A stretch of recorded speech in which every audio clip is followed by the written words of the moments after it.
This is going to be transaction review for our PanaTracker GP application. I'm using a receiving transaction for this demonstration. As we discussed in an earlier demo, if you had the opportunity to view it, any field does accept a barcode scan. We also do accept the ability to do lookups from a lookup list. So any button next to the field indicates a lookup list. The current field you're in is going to be yellow, and it's indicated by being a yellow color, background color. If you do have a default set, such as I have warehouse as my site a default setting for me, you can use the escape key or the backspace key to simply clear that field. Then you can select a different option from your lookup list. Using your enter key, anytime you do have a default set, is going to move you to the next field. It is important to know that that enter key should be used to navigate to the next field, even if you're going to skip the field. In our application, anything with filter will be an optional field. If you do try to skip a field that is required, you'll be presented an error message. That error message can simply be dismissed by tapping the screen or hitting the enter button. That field will then turn red. Red will indicate that is information that is required. I'll scan my next field, which is my PO number field, and then use my navigation of using the enter key on the handheld to continue my navigation even if the field is on the next screen. The first screen will always be information you only need once.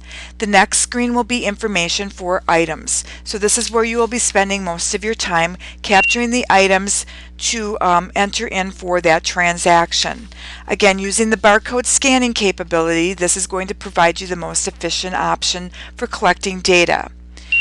Based on how that item is tracked is going to be based on the information presented. So for example, lot tracked items will be requesting lot information and potentially lot attributes. If it's going to be a serial tracked option, it's going to then ask for serial numbers.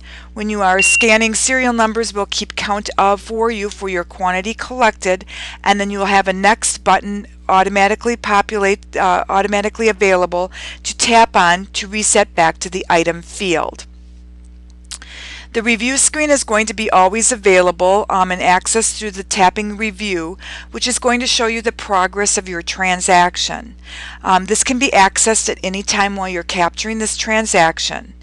Add will take you back to the item data capture screen.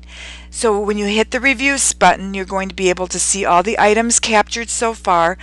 Depending upon the transaction, that's going to be the details that's going to be available. In your lookup, your list of items captured, if you tap on that specific item, it'll expand to show more information and also present to you the ability with the details button in the middle of your screen to see the details and be able to view those details. You'll see here's my serial numbers captured for that the previous transaction. If there is an incorrect entry, you can simply use the remove button to remove whatever is highlighted in that list, and then that will reset your quantity count based on that remove of that entry. You will always come back to the review screen to submit your transaction. If you try to exit the transaction prior to submitting it, you will get an error message. In most cases, if you exit that transaction, you will not be able to come back and resume it at a later point in time. See your administrator to identify which transactions are with the ability to bring in back in progress transactions and which ones will be lost completely.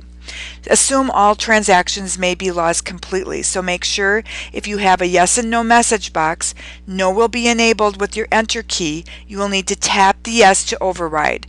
By hitting the enter key or tapping the no, you simply will come back to that review screen or to the point where you exited the transaction, and you will be able to use the submit button from this point to submit that transaction, which will be created directly in your Dynamics database. When that transaction has been successful, you will be presented a success message box on the handheld unit that the transaction was completed successfully.